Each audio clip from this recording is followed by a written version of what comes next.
I am Ferdinand Marcos, and I am the President of the Republic of the Philippines. I stand today on behalf of 110 million Filipinos.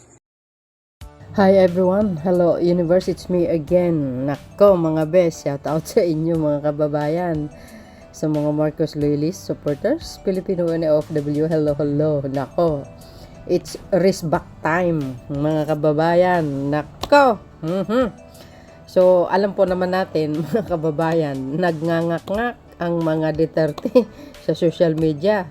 Naalarma talaga sila yung pagtanggal kay Sara Duterte sa National Security Council. Nako, malaking sampal at insulto sa kanila po yun. Lalo't vice presidente siya, di ba? Malaking insulto sa kanya yun. Di ba? Kung ba tinanggal, sinibak sila, no? At tinanggalan ng karapatan. Parang ang dating useless sila. Kumbaga wala silang silbi ika nga sa bansang Pilipinas, di ba? Mismo presidente ang nagtanggal. So dahil diyan mga kababayan, nung pagkatapos na ipinost natin 'yon, no? Yung executive number 81 ni Pangulong Marcos Jr. para tanggalan niya itong para sibakin ang mag-ama na ito, mag-amang Duterte sa National Security Council. Aba, kinabukasan, minutes lang, guys, Talagang nagkukuda-kuda na sila sa social media. Nauna si Sara. Nakita niyo naman siguro video niya, 'di ba? Kung makapag-utos feeling presidente. Aba, sabi niya i-submit daw ng 24 hours. Inutusan pa talagang ang NSC at saka ang Pangulo. Believe ka, no? Diyan pa lang sa inaasal niya, hindi na maganda. Umasta, kala mo siya ang Pangulo. Feeling entitled nga So, ngayon, pagkatapos niyang nagngak-ngak sa social media, nag-press con na naman. Tama nga yung sinabi ko, press con kaagad yan Aba, nag-second demotion, ito si Panilo, mga kababayan. Yan po yung sinabi niya, the removal of VP Sara as a member of the National Security Council is an ill-advised presidential move. It's smack of dirty politics, another brazen measure to diminish the political star power of OBP. Sabi ni Butiki. Sabi ng mga tawag sa kanya Butiki. Alam nyo, ito si Mr. Panilo, kung makapagsalita, napakalinis yung sinusuportahan niya. Actually, ito si Panilo, guys, anti-Marcos talaga ito, since pa. Di ba? Dirty politics na sinasabi niya. Ay, grabe. Political moves. Bakit? Wala bang karapatan si Pangulong Marcos Jr. na magtanggal na kahit sino kung iyon ay may threat sa kanyang buhay at threat din sa security ng bansang ito? Bakit? Alam po natin, pro-China itong mga to. Alam nyo naman, di ba? May video tayo na sinabi ni Digong, malaking utang na loob niya sa China. Kaya nga, nagsipasukan ng mga drug lord na Chinese dito dahil malaking utang na loob niya. Pumasok dito yung mga sindikato na membro ng Triad. Yan, si Michael Yang yan, di ba? Membro ng Triad yan. Sabi ni Mr. Las Cañas. Isa pa, pangalawa. Ayan, si Pulong Duterte. Membro ng Triad yan. Sabi ni Mr. Las Cañas. Di ba? Mr. Dragon ang tawag sa kanya. Diyan pa lang Siyempre, kailangan gumawa ka ng kaparaanan bilang isang pangulo. Baka mamaya sa bandang huli, pagsisihan mo. Na pinasukan na pala tayo. Plano na nila guluhin ng bansa na ito. Kasama yung mga kilalang... guys, ang Triad, kung i-research nyo, nako, napakalaking organisasyon na sindikato ito galing sa China, mga bes, mga komunista yan. So, dahil dito, mga kababayan, itong sinabi ni Panilo na dirty politics, kumusta naman kaya yun? Na ginawa ni Digong kay Leni Robredo nung that time. Ini-itsapwera niya si dating ex-VP Leni. Ito guys bumabase tayo kung ano ginawa ni Digong sa dating vice presidente niya. Di ba ini-itsapwera niya yan? Pinapahiya niya sa social media. Yan ba hindi ba dirty politics yan, Mr. Panilo? Makapagsalita ka, feeling magaling ka naman. Di ba? Ano ginawa niya kay Leni Robredo? Inatsapera niya, hindi niya nga pinaupo sa National Council Na-out of place yung isa. Outside di Colombo. 'Di ba? Walang silbi. Ngayon, 'di ba? O ngayon, nagkakakuda-kuda sila mga kababayan. So dahil dito, nirisbakan ito si Attorney Panelo mga bes. Si Mr. Tanyada, dating ex-House Deputy yata ito. Nirisbakan niya. O ito, basahin ko po sa inyo. Ayan sinabi po ng Inquirer.net. Sabi, ex-president also excluded Robredo from NSC Tanyada to Duterte allies. Diba? Sakit nun guys tinanggal sila sa National Security Council. Ang sakit nun. Sampal talaga sa kanila yun. Mas masakit doon sa mga mura nila kay Pangulong Marcos Jr. Ay, sus. Yan ang sinabi ng ex-president also. Sabi niya, ex-president also excluded Robredo from National Security Council, Tanyada to Duterte allies. Basahin po natin ang bahagya guys yan, sabi ng Inquirer.net, ex-presidents also excluded Robredo from NSC, Tanyada to Duterte allies. Agay! So yung mga bes, anong sabi? Manila Philippine supporters of the Duterte family should remember that the former Rodrigo Duterte, also excluded former Vice President Leni Robredo from attending National Security Council meeting when he was in office. You see? Ito si Panelo kung makapagsalita, malinis, no? Kumusta naman yan si Duterte na ginawa niya sa kanyang dating Vice Presidente? Inatsipera niya si Leni Robredo actually. Pinagsasalita niya pa nga ng masama yan sa social media. Kung makapagsalita, malinis. Wow, grabe. Duterte na Duterte daw. Duterte pa. Duterte politics. Ay, yung sinuportahan niya nga, sa apelyido na lang maruming-marumi na Dirty na dirty pa nga Ika nga, Duterte. Sus, ito si Panelo, alam nyo, kuda ng kuda. Feeling niya siya ang pinakatama. Mali lahat ng Pilipino. Di ka naloka. Mr. Panelo, paano yan? Sagutin mo si dating Deputy Speaker Tanyada. Sagutin mo. Kaya nga lagi ko sinasabi, bago tayo magmuna sa kapwa, tiyakin nyo, malinis ang sarili nyo. Pag mas marumi kayo doon sa pinuna nyo, wag na kayo magsalita. Magtanim na lang kayo ng kamuti. Di ba? Ganun lang yun Initsapera niya si Leni, hindi niya nga pinaupo Duterte politics talaga Galing mo talaga Panelo. Sir, sagutin niyo 'yung sinabi ni former Deputy Speaker Erin Tanyada. Sige po, para malaman namin. Yung pinagsasabi ng mga DDS guys, binabalik nila sa kanila, no? Sa kanilang pinagagawa. In a tweet on Saturday, former House Deputy Speaker Erin Tanyada posted a quote from former President spokesperson Salvador Panelo, who called the removal of Duterte's daughter, Vice President Sara Duterte, from the National Security Council. Duterte politics kuno. Tuloy. The younger Duterte, along with the past president, was removed from the NSC by the Executive Order number 1 that President Ferdinand Marcos Jr. issued on December 30, 2024. Yung Executive number 1, baka Executive 81 yan, correct me if I'm wrong. So dahil dito, mga kababayan, naalarma sila. Dahil sa pagtanggal ni PBBM sa mag-amang Duterte. Natural. Kailangan niya protektahan ang bansa at ang kanyang sarili. Dahil may banta si Sara sa kanya 'Di ba malinaw mo na malinaw? Nakausap niya yung hitman, nag-oo na, no joke, sabi niya no joke. So ibig sabihin, kasado na. Napapatay na talaga si Pangulong Marcos Jr. If ever na may mangyari daw sa kanya, bakit? Sino ba yung may threat sa kanya? Wala naman nagbabanta sa kanya kundi sarili niya.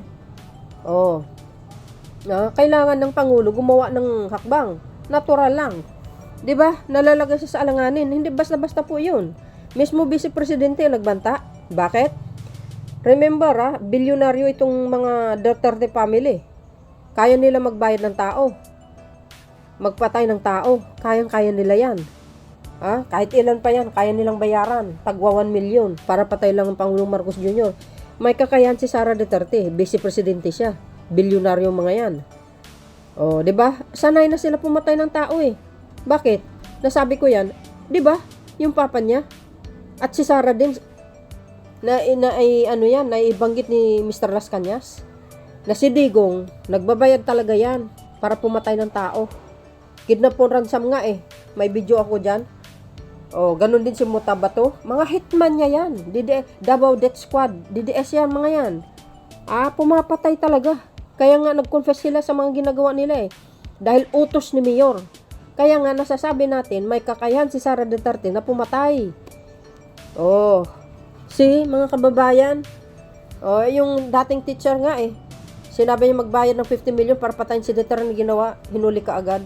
Pero pinakawala din. Kasi teacher. Teacher lang siya, wala siyang kakayahan. Na magbayad ng hitman. Si Sara, kayang-kaya. Kahit ilang milyon pa yan. Kaya ang Pangulo, maganda ang kanyang desisyon. Maganda yun, guys. To protect this country. Tsaka yung sarili niya din. Yung pamilya niya. Tsaka yung Speaker Martin. Ang tanong ko, bakit? Ano bang problema ni Sara kay Pangulong Marcos Jr.? Hindi naman sa inaway. Ang Duterte naman ang aaway. Pinipilit nyo sa social media ang bangayan ng Marcos at Duterte. Bakit? Ang Marcos family ba nakipagbangayan sa mga Duterte? Correction please. Ang Duterte ang nakipagbangayan. Sila po ang nanggugulo. Di ba bali-balita na mayroong planong destabilization? Para pabagsikin ng Pangulo? Para iupo si Sara? Nagmamadali sila. Bakit kanyo? Bakit sila nagmamadali? Gusto nila ipaupuin si Sara. Kasi, mahuhuli na sila. Sumisingaw yung baho nila, mga kababayan. Si Digong, anong issue sa kanya? Against humanity. Human rights violation. Sa dami-daming namatay sa war on drugs. Tingnan nyo, ang war on drugs ni Pangulong Marcos Jr. May narinig ka ba kayo? Yung mga hinuli, pinagpapatay? No. Wala nga eh. Di ba? Mga drug lord pa. Local and international. May video ako itong nakaraan lang. Negra ang nahuli. Mismo sa terminal. Hindi nakalusot. Yun, kulong. Kaya ngayon, sumikip ang kulungan. Dahil maraming nakulong. Kay Digong wala nga eh. Wala naman silang nahuhuli ng mga drug lord kasi hindi naman sila nahuhuli. Pinabayaan. Sabi nga ni Mr. Las Cañas, protector yan eh, ng mga drug lord. Lords of all lords. Si Digong. Drug lord pala. Protektado niya. Paano nasasabi nyo na, buti pa sa panahon niya, walang droga? Anong sa tingin nyo? Natural. Wala naman nagpo-post eh. Kasi bawal. Pero malaya sila nakakapagbitan ng shabu kahit saan. Yun ang hindi nyo alam. Pag ang isang pinuno, protektado niya ang drug lord. Alam na yan, may instruction na yan. Na wag kukuha na ng video. Di ba? Ang kawawa yung mga user, pero yung mga drug lord, mayroon ba? Wala. Tingnan nyo yung 6.8 na nakalagay sa field, diyan sa malaking mga parang drum na huli noong 2018. Sangkot si Pulong. Pag-aari daw ng Chinese. Sus, Mariusip kayo, See? Yan. Kaya may kakayahan silang pumatay. Kaya ang Pangulo, nag-iingat lang. Tsaka treat sila mag-ama sa bansang ito. Para ano pa, di ba? Himbis tumulong ka, suportahan ng administration, pero ang ginawa nila, nanggugulo. Kung saan-saan sila nagrarally para makuha ang simpatya ng Pilipino. Nakuha ba? No. Maraming galit sa kanila. Only DDS lang sumusuporta sa kanya. Iilan lang naman sila. Hindi naman sila kilala. Ginamit nyo lang ang mga Marcos para lang manalo kayo. Di ba? Pumunta si Digong sa Ilocos Norte para hingin ng suporta ng mga Marcoses. Ito naman si Aimee. Inendorso sa mga Marcos loyalist. Ayun, tuloy. Binuhat si Digong ng Marcos loyalist kaya nakaupo sa Malacanang. Nanalo si Sara Duterte, ganun din. Kung walang Marcos loyalist, mananalo kaya ng BP? No. Si Soto. Malakas si Soto that time. Pero dahil inendorso ni Pangulo yan, kaya binuto namin. Kinampanya ko pa. Kaya wag kayo. Wag kami. Malakas ang Marcos. Yan ang hindi nyo alam. Dekada na. Sikat na yan. Sa liga silang ng papa niya. Tumubo na dyan yung mga, kumbaga sumisibo na dyan ang Marcos loyalist. 1965 pa. So, dahil dito, mga kababayan, gusto natin malaman kung anong sagot ni Panilo. Ito pa, Ayan, ulitin natin. Ano sabi? Yung former deputy, Speaker Tanyada. Ayan, during the term of Duterte, he prevented BP Lini from National Security Council meetings. So why is it wrong now? Why is it dirty politics? So it must have been also wrong during the 30 terms. Oo nga naman, may punto siya. 'Di ba? So ibig sabihin, kung mali yung pagtanggal, may mali. 'Di ba nung nakaraan? Ay sus, Maria Josep. Alam niyo, pangulo 'yan, may karapatan siya. Tanggalin dahil may threat, especially sa kanyang buhay. At pwede naman siya maglagay ng iba. 'Di ba? Kung sino ilalagay sa national NSE na 'yan, NSC. Okay lang 'yun. Good move 'yun. 'Di ba? Nasupalpal lang itong mag-amang Duterte. Kaya nagkuda-kuda na naman si Sara sa social media. Yan ang hirap sa inyo eh. Tinanggal ng Pangulo yan sa NSA, ibig sabihin may dahilan. Dahil kung walang dahilan yan, bakit tatanggalin? 'Di ba? Sabi ng iba, na dahil sa away ng politika, hindi yun. Maling-mali kayo. Hindi lahat ng political analyst tama. May mga political analyst na anti-Marcos. Siyempre, ang sasabihin nila, yung mali laban sa Pangulo. May mga political analyst na nakakaintindi na pro-government. Yun ang tama. Dahil nakikita nila kung anong dahilan. May threat eh.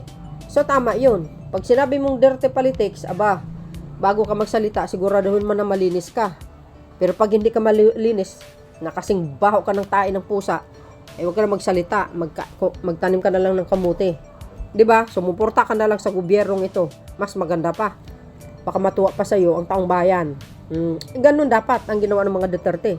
Saka isa pa itong threat na ito ay malaking banta sa seguridad ng bansa. West Philippine Sea pa lang eh.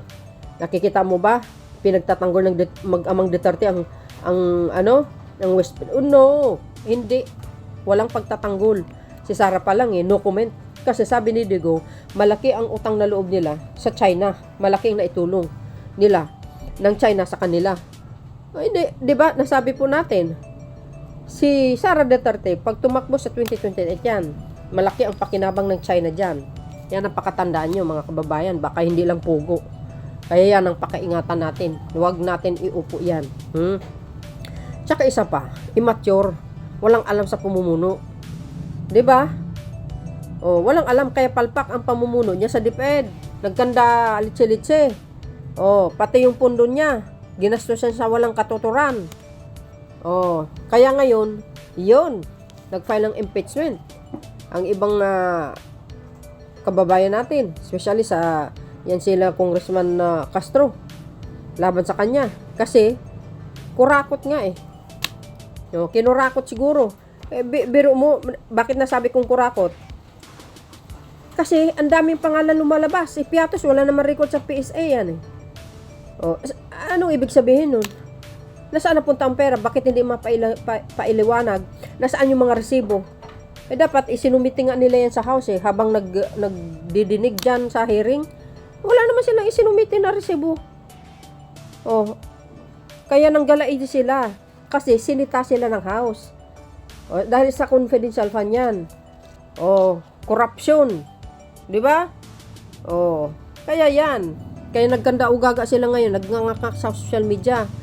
Ang pinapalabas nila, masama ang Marcos administration. Hinaras daw sila hinaras daw sila. Political motivated, political harassment.